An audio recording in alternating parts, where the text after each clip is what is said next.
Leaders who commit errors and tools that no longer serve their purpose both face the same end, a fact even more inevitable for those who hold both functions.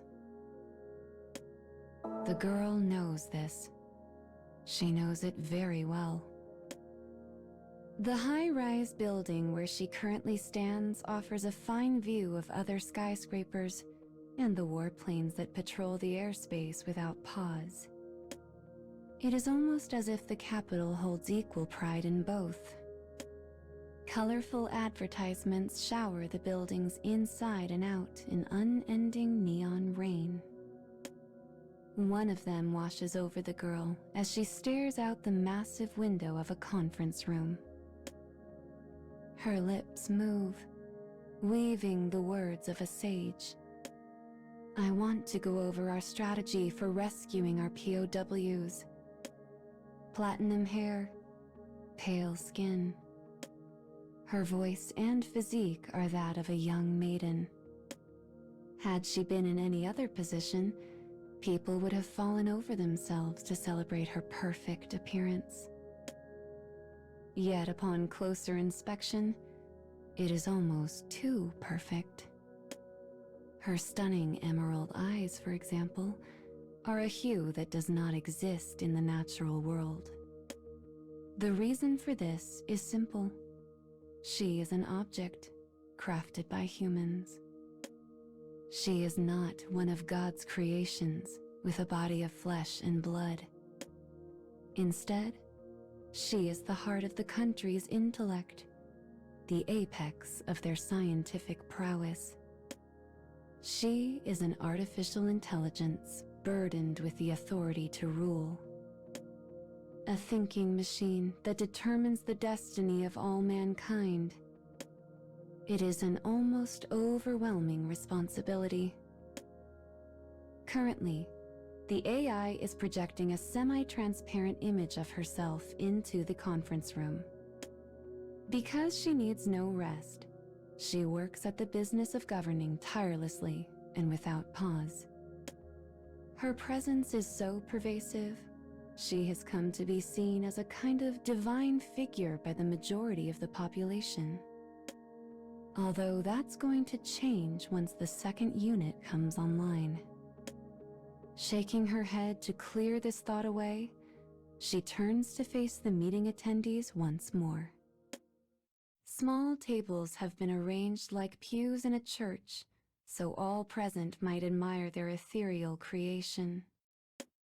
Each table contains a handful of elderly individuals. These people are collectively known as the Conclave. It is their duty to ensure the needs of humanity are met under the AI's governance. Each time the girl nears a decision, they offer suggestions and tweaks from a human point of view. Yet despite the monumental importance of this task, their faces appear relaxed and worry-free. She will deal with everything, they often say. After all, she cannot fail. Having created their new god, they now worship it with a fervor bordering on madness. How in the world did we get to this point? When the AI returns to the topic of the POWs, the Conclave members stare at her with clear and happy expressions. She alone understands the severity of the situation. She alone recognizes the horrors of war. Despite how the elderly humans barely pay any mind, she speaks with passion. But it is more than mere kindness and duty that drives her this day. 6 hours earlier, the girl stands alone before a solitary jail cell. Inside, a hoarse voice produces a few bars of song. When the singing comes to an end, she asks a question to the unseen vocalist. "Do you like music?" A bashful voice replies in turn. "No, not me, but my daughter." There is a weak laugh that causes the girl to cast her eyes downward. I should have known. The daughter he mentions is currently imprisoned by their enemy in an ongoing war. Of course he's thinking of her. They're both currently rotting away in prison. The man was once a member of the Conclave, but certain actions had caused him to lose both his position and his freedom. The enemy knew he was a high-ranking member of the government, making his daughter a very valuable prisoner. And she quickly became fodder for further negotiation, as well as treason. The enemy had threatened unspeakable things to his child, and after many sleepless nights, he finally handed over classified information in exchange for her safety. But the government cared not for his reasons. They cared only that he had committed the crime. His punishment had been both swift and harsh. "Thank you," calls the man from behind the door of his cell. "I mean it. Thank you." In any other situation, the man would have already been set to dance on the gallows. But the girl had intervened. His crime was grave. She understood this. And yet, he was also a kind of victim, and she knew that taking his life would not rectify the wrong which had been done. So the girl allowed the man to determine his own fate. Death or life in prison. In many ways, it was the cruelest of choices. And yet, it was one given to him out of kindness. For while she understood the need for punishment in a functioning society, she felt no desire for callow retribution.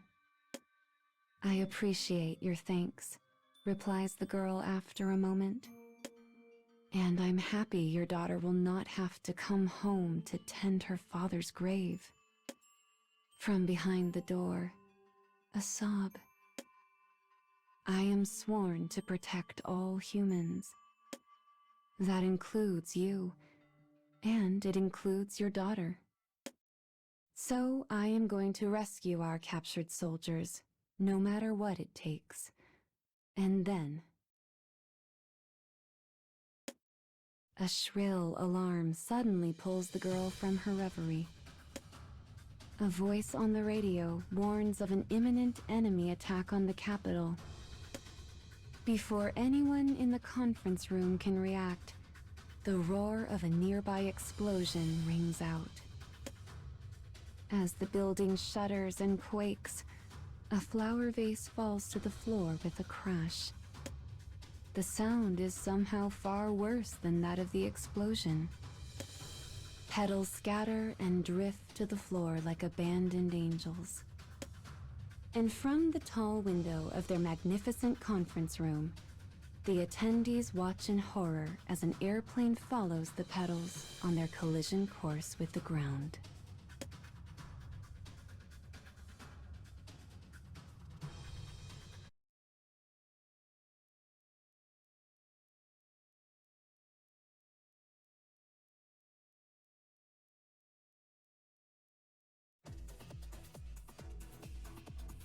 The conference room is chaos.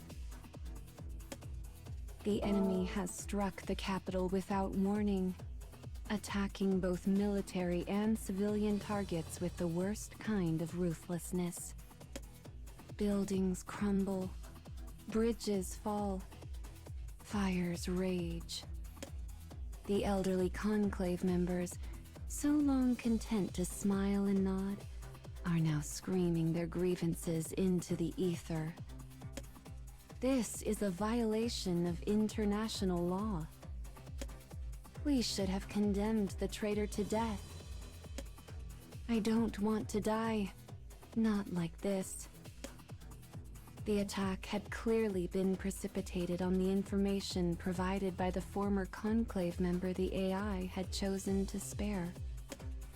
And now, with madness raging all around her, she stands silently in the midst of the maelstrom and shuts her eyes. She is doing what she was designed to do, devoting her superhuman computational speed to access the network in a way no human ever could. In a nanosecond, she is connected to every camera in the city, as well as all operational military servers. If a facility is still up and running, she takes its information. If she is unable to access a point or suspects its destruction, she uses its coordinates to designate damaged zones. The scale of the tragedy is far worse than she feared. A small gasp escapes her lips as information pours in. But she is not truly nervous. She has been programmed with that reaction to better mimic the response of a human. In a blink, she has constructed a map of the damage in her memory banks. A moment later, her eyes fly open. Please calm down, everyone. The elders cease their squawking and turn to look at her. Their eyes are filled with panic, their hushed murmurs the bleatings of supplicants in the face of their god. Our enemy is approaching the city from the northwest. All airborne escape routes have been compromised. The Conclave gawks at her as if they simply cannot process the information, but she soldiers on. Though many subways have partially collapsed, you should be able to navigate around the rubble and use them to make your escape. She speaks calmly, rationally. She might as well be mentioning a pleasant breeze on a light spring day. But inside, she is reeling. For though she is an artificial intelligence, she still possesses a heart. When humanity built their ruler, their god, they made sure to install a program resembling human psychology. So she knows that people are suffering, that they have lost homes, neighbors, families. And the kindness of the girl is aghast at the depth of that pain. So, it is not her programming or sense of duty that push her forward now, but kindness. She glances out the window. Thick smoke billows from below, as though attempting to blot out the very sky itself. The city is going to fall. If we have any hope of avoiding further casualties, we need to set up a provisional capital and abandon this place. She instantly selects a city that is both easily defensible and has the ability to accept a flood of refugees. In less time than it takes to draw breath, she has determined their next course of action. But it will not be an easy thing to move an entire government, its people, and its army to the new city. If they have any hope of survival, she will have to halt the enemy attacks and secure a path to safety. I will divide up my processing capacity to buy us time. The rest of you, evacuate and lead the people out of here. Go. Her orders given, she vanishes from the conference room, only to appear on every television screen, monitor, and street corner throughout the city. She summons all of the army's unmanned weapons and deploys them. She confirms enemy locations and drafts battle plans in response. But as these plans lurch into motion, she takes a moment to gaze at the devastation around her. The crimson flames of war glimmer in the deep of her emerald eyes. The city is dying. This was a home for so many, the place they had poured their hearts and souls into. But now it is little more than a graveyard, with blackened skyscrapers standing sentinel above a river of fire, almost as if they are attempting to mourn what has been lost.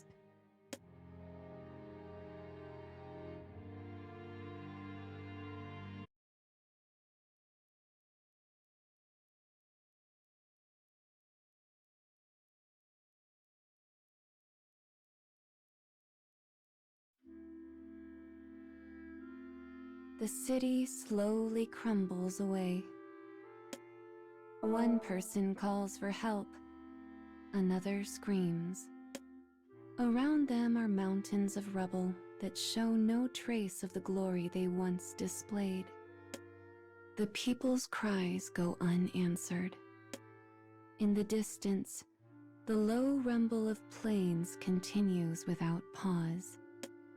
Somewhere, an engine groans in the sky, followed by an explosion. It is war. Regular citizens never witnessed the taking of lives as part of their day-to-day routines. It was always something that took place out of sight, and usually out of mind. So, even when their country was engaged in the business of death, they could not understand it until they finally witnessed it for themselves.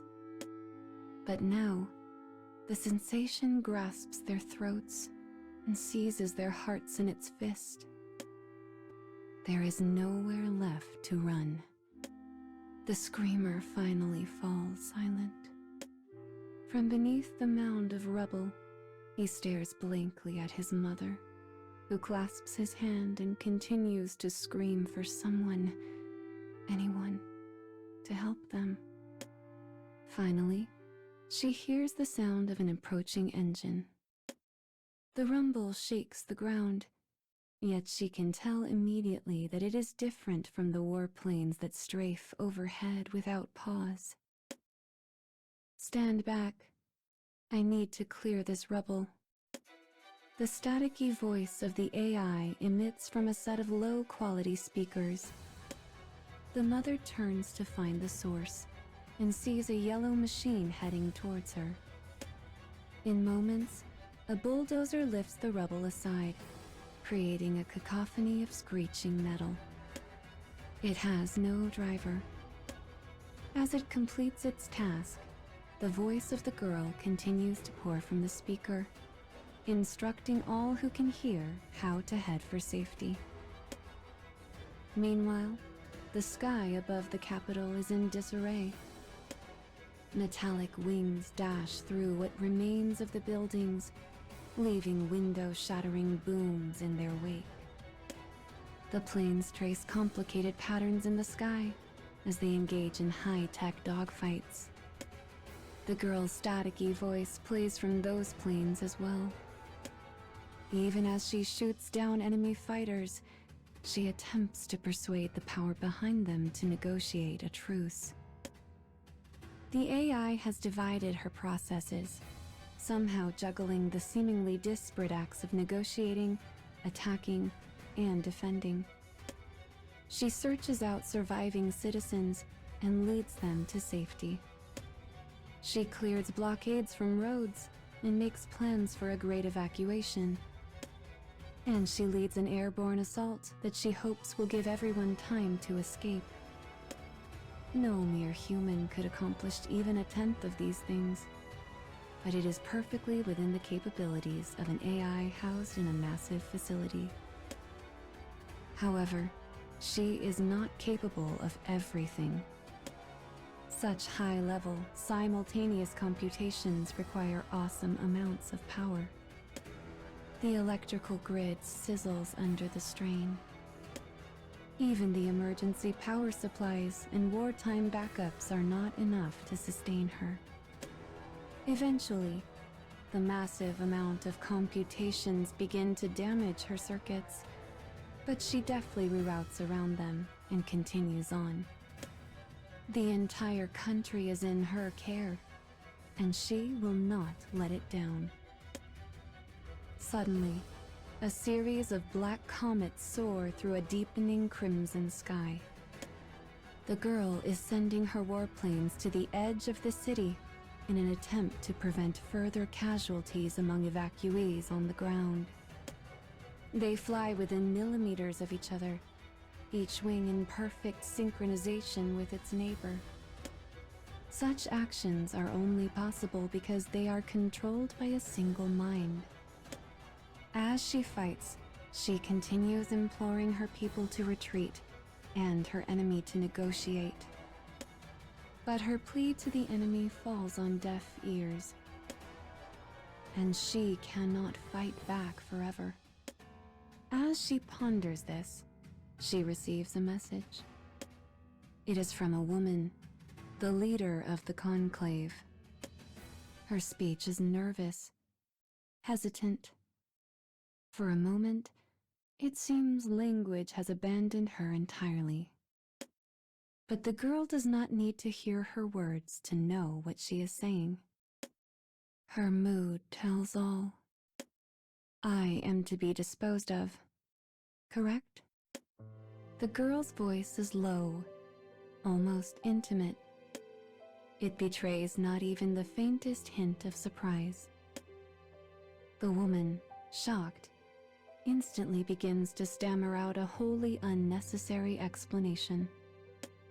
She starts by rehashing the recent turns of events. The fall of the capital, the loss of life, and the fact that their initial lack of preparation had only served to embolden their enemy. But then, she finally gets around to her true issue, the conclave member who had betrayed them. The one whose life the girl had spared. She ruled their country, yet had shown mercy to a traitor. And yes, his being put to death would likely have done nothing to prevent the current situation. But was her decision correct?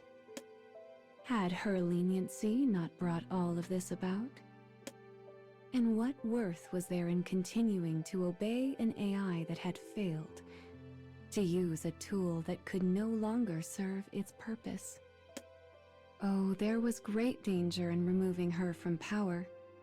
The Conclave understood that well, which is why they had decided to discard her like so much rubbish only after the defense of the city was complete. Her lengthy explanation finally finished. The woman grinds to a halt and waits. For though the Conclave has chosen to eliminate the AI, they do not actually possess the power to do so. If this is to happen, the girl will have to remove herself. After a momentary pause, the girl speaks. Your judgment is sound, and in truth, I have been considering the same option myself.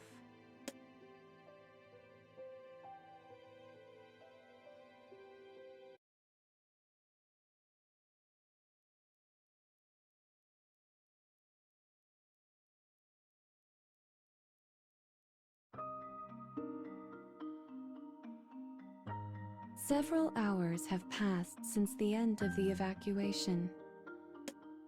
The girl who used to rule over the entire country now finds herself utterly alone. With her final job complete, she can only sit in the burning city and wait for annihilation. She watches as her duties are passed to the second AI unit, one which is still in production. One data center is cut off, then another. Eventually, all her privileges will be terminated, at which point her data will be deleted. Was I a boon to my people in the time before I chose to spare that man? Did my presence help guide the country toward a brighter future? Or did I just... Such thoughts rattle around the increasingly empty portions of her memory banks. Her world is past tense now, her life destined to end in failure. She derides herself for being consumed by such useless thought. But then she realizes something. These are the first useless thoughts she has ever had.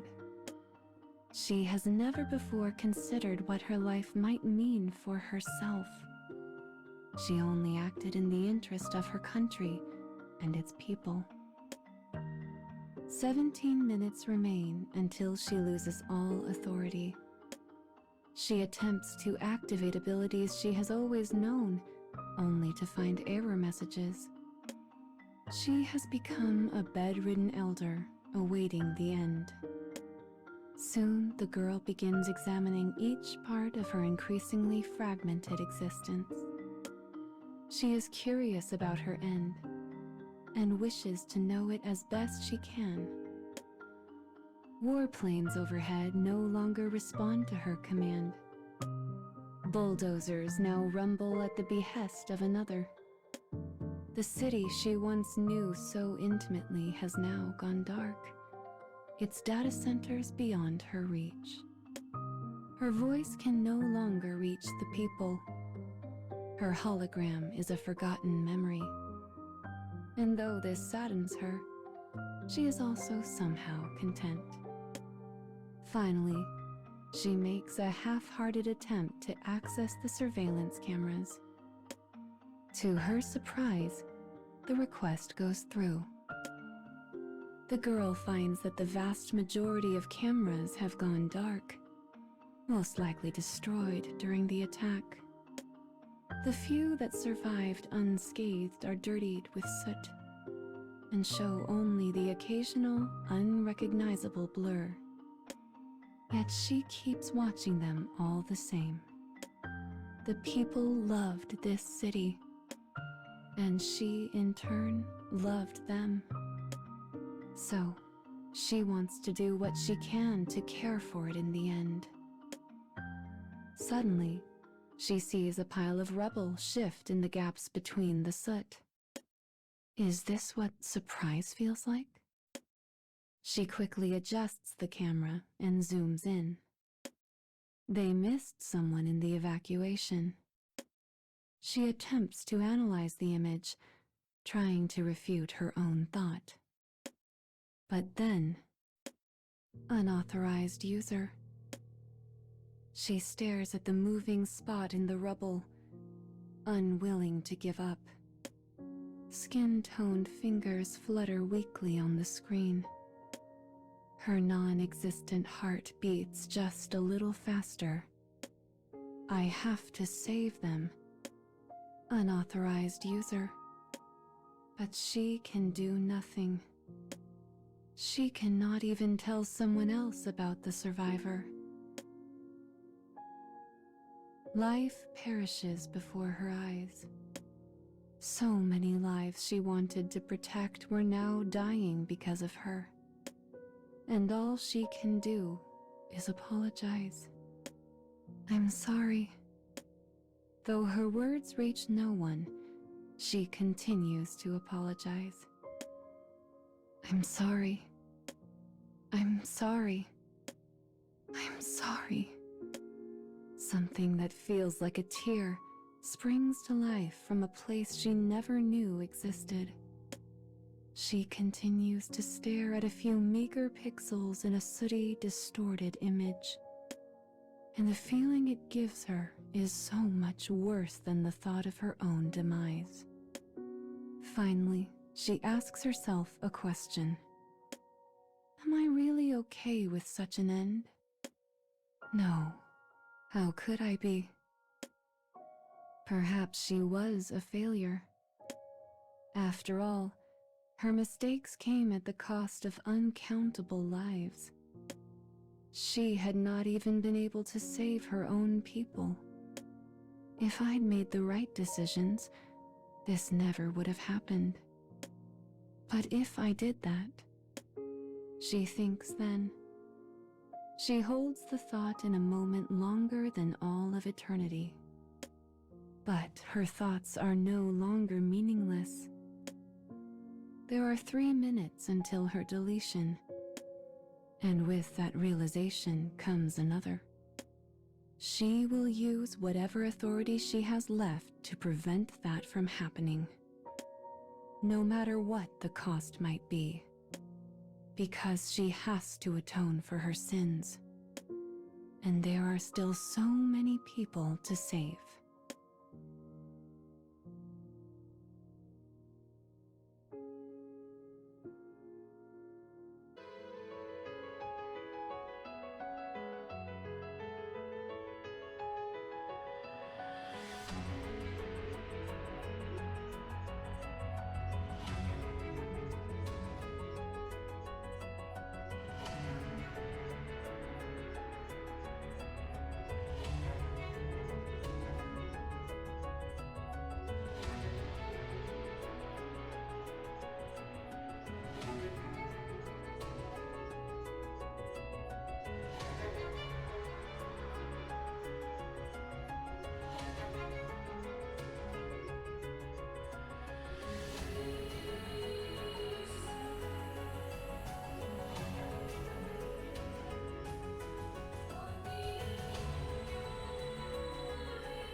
Everyone is sick with worry over this unending war. I wanted to help them in whatever little way I could, which is why I started singing. I need to check my messages before the concert starts. Oh, and then we'll need to finish our sound check. I need to check my messages before— I need to check my messages no matter how irritating it gets. All I can do is keep trusting in the power of song. But am I satisfied with that? I